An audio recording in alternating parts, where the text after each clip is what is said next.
You are listening to Niger Health Radio, your wellness companion. Listeners' discretion is highly advised as this podcast may contain strong language. Previously on The Dressmaker. When we get married, then even in the supermarket, I'll steal moments. Tolani chuckled with pure delight and gave him a mock salute. Yes, my love. Babe, hope you have not forgotten about our test on Friday. Babe, I beg you, cancel any other schedule. You know this is important. I want us to take the results along to our next counseling session with Pastor Itohan. I have a training to conduct by 9 a.m., but I should be done by 12 p.m. so we can go for the test. That's fine, my love. My mom will be so happy that we've come so far in counseling. Dad, I'm HIV She positive. plotted before she realized it and sank into the nearest sofa to her. Tolani's mom took her hands to her chest in an expression of shock. HIV? How? God forbid. His hands going over his head several times. I think it's true, Dad and Mom. The HIV test that I did was positive. Yeah. The Dressmaker. Yeah. The Dressmaker. Tolani rapped softly on the door.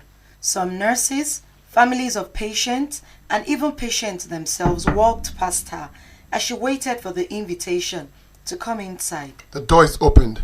She peered in first before taking her full frame in.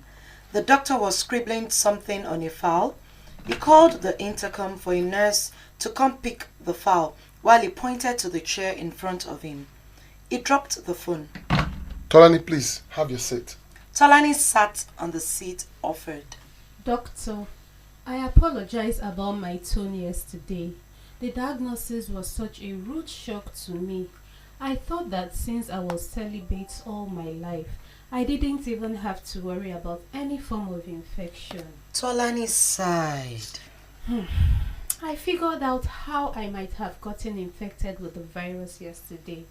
I could be wrong, but I doubt. The doctor leaned forward, his interest piqued. Tell me about it.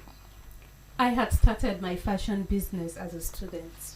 In fact, I was more popular for my bespoke tailoring than for being a student in the city of Akure. In final year, I took in an apprentice who was a young pregnant girl. This girl didn't even know the father of this child. Her parents couldn't afford to buy her a sewing machine, so we shared mine. There were times that she would even tell me she pricked her finger, and I would tell her, it is the fashion designer's way. But guess what, doctor? I would still use the same needle and razor. Perhaps I pricked my finger in the midst of all this. Other apprentices even joined me later, and it was the same indiscriminate sharing of needles and razors. Tawa was actually confirmed to be positive during childbirth. It was communicated to me. I had even forgotten. Oh, I see. What you explain is very possible. Even though we do not encourage this, but I'm glad that you can connect how you must have gotten HIV infected. I believe this discovery helps you feel less clueless.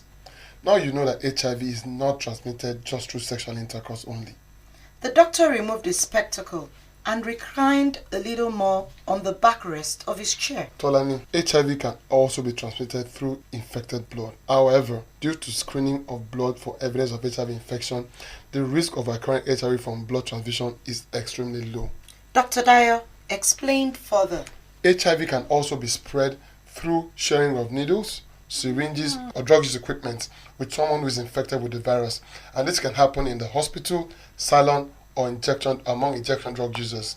HIV can also spread to babies born to or breastfed by HIV positive mothers. I wish your fiance, Johannes, was calm enough to listen to this yesterday. Tolani nodded. I understand, doctor, but what now?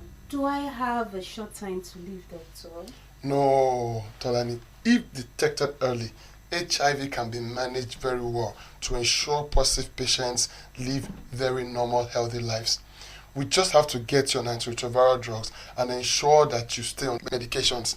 This is why early diagnosis is critical. Many people whose HIV advanced to AIDS were likely diagnosed late. Tolani scratches her nape. What will my treatment be like? You will get started on antiretroviral therapy. Antiretroviral therapy will have a twofold effect on your body. It will decrease the number of viral cells present in your body while increasing the number of immune cells. This means the medication we will place you on will reduce your viral load, which is the number of HIV copies in your blood. Antiretroviral therapy can reduce viral load to such an extent that it becomes undetectable. This means the risk of transmitting the virus to your partner is almost zero. So Tolani, you see, you can live an absolutely normal life. Tolani rolled her eyes at the doctor's choice of word. Maybe not absolutely normal life, but a managed life. However, I am glad I have a chance. She removed the straw hat that she'd been wearing from her head. She opened her mouth to speak. She closed it again. Dr. Dio raised an eyebrow. In question. Tolani, do you have another question? Yes, doctor. It might appear too lofty though. Okay, let's assume that by amazing stroke of luck, someone thinks I am fit to be his wife. She gave a humorless laugh as she considers it. Let's just dream that it happens. Will I be able to have children without transferring the virus to them? She held her breath, waiting for the big, heavy blow to hit her. She had always dreamed of having her own children. She had imagined what a baby bump would look like. She and Johan had even started considering baby names. Johans. Yes, Tolani, you most definitely will have children. There's a program called the Prevention of Mother-to-Child Transmission of HIV, PMTCT for short. And these are interventions that will ensure that your baby doesn't acquire HIV from you. Tolani, your baby will be very fine. Tolani sighed, her head drooping. It would have been nice if Johan had waited to hear all these with her. He wasn't even picking her call. Neither was his mom. Her mom had also called earlier. Tolani made up her mind that she would call him as soon as she leaves the doctor's office.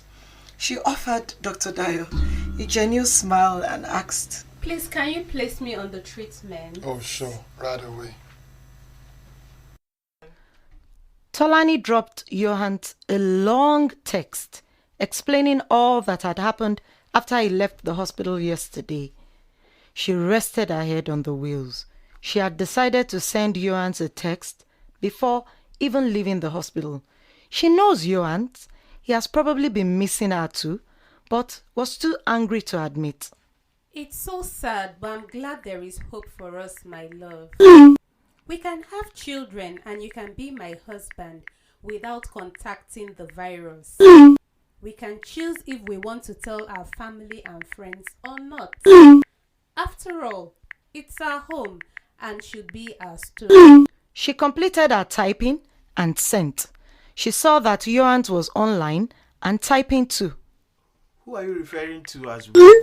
Tolani was taken aback. You and I, Johans. What sort of question is that? Tolani, you are not that angel that I thought you were. So would you have asked your older brother to marry a lady that has HIV? You are saying it now. It is sweeting you. You are calling we up and down. There is no will. Yo, why are you speaking to me like this? Why wouldn't I speak to you like this, eh? See, Tolani, you were an amazing lady while we were dating, and I'm particularly grateful for your insistence on celibacy. You saved my life, and I owe you one for that. He paused and continued typing. But Tolani, after your diagnosis yesterday, there seems to be an us. I can't marry a woman living with a virus. Tolani's mouth opened wide in shock. Stop lying. If the reverse were to be the case, would you? Small thing now. You ladies will be saying men are scum. I have an amazing future ahead of me, and I won't jeopardize it for love. Tolani, your love isn't enough. I am no longer interested. I've told my mom, and she agrees with me. Please communicate the situation of things to your parents. I'm sure they will understand. Your mom used to say, I'm like a son. I know you will definitely find someone who will love you with your HIV, but that person isn't me. Johannes, really? You were still saying that forever isn't enough to love. She saw he had read the message and awaited his response. But none came. She cried out in anguish. Oh, goodness. She felt like her chest wouldn't take in air. The throb on her side was so much. She had to bend to cry into her arms. But before she could drop her head, her hind vision picked something. She lifted her head and saw that a young man was trying to get a much more elderly man out of his car.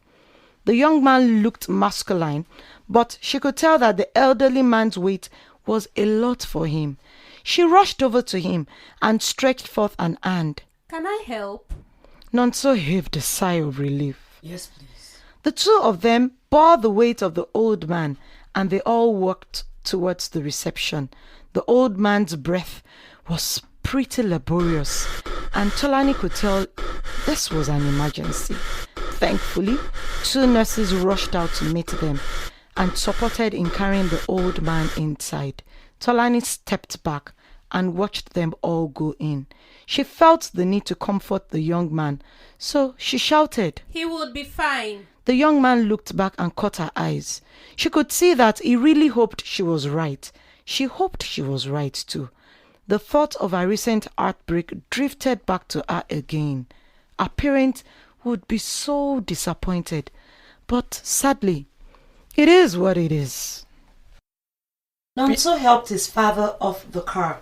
His old man clutched his own stronger hands and placed one foot in front of the other. Nonso relished the sight. This was progress for him. His heart raced quickly with the same emotion he had felt when his father had called for him from the bathroom 6 months ago. He had been the only one at home because he was working remotely at the time. He had rushed him to the hospital and his father had been diagnosed with a stroke. Yes, his father's blood pressure had been high very frequently, but none of the signs he had given them in the past prepared him for what happened that day. He had never been so scared in his life. His old man meant so much to him. This man had toiled years in civil service to give him and his younger sister the best of education. Nonso just wanted his father around for a little longer so he could spoil him silly. Thankfully, his dad survived the episode, and Nonso had been bringing him for his physiotherapy sessions to help him regain the use of the left part of his body that had been paralyzed. Today, he and his dad made their way from the parking lot to the hospital door slowly, but surely. He had offered to bring his dad for his sessions because he wanted him to go out more often, and his trips to the physiotherapist were the perfect excuses.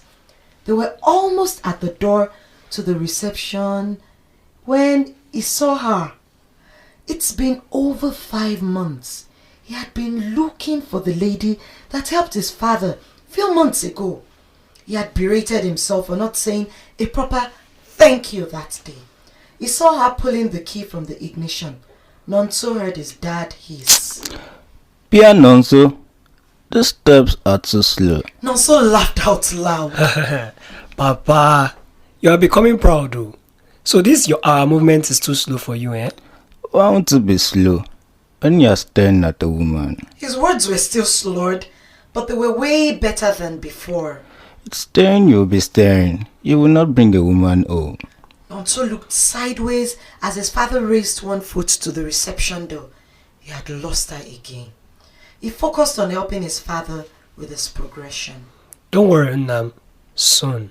Thanks for listening to this episode of the Dressmaker podcast, brought to you by Niger Health Radio, produced by Equitable Health Access Initiative, written by Temitope Olaomi, narrated by Olaton Adeola, theme song Sammy J. Character illustration by Instinct Illustrations. Voice actors: Ogo Izuaka Onyejepu as Tolani, Madwa Kolam Onyema as Johans, Emmanuel Afolayan as Nonso, Timothy Akimorele as Dr. Dayo, Uju Umeozulu as Udwak, Ganiyu Agbola as Daddy Tolani, Mojisola Osadola as Mommy Tolani, Temitope Olawumi as Dr. Foluke, Korede Banjo as Daddy Nonso, Esther Oyekoya as Somto, Tominsin Majakodumi as Nurse 1, Rosemary Dada as Nurse 2, Emmanuel Afolayan as House Rider, Emmanuel Afolayan as Compared. Don't forget to subscribe and share.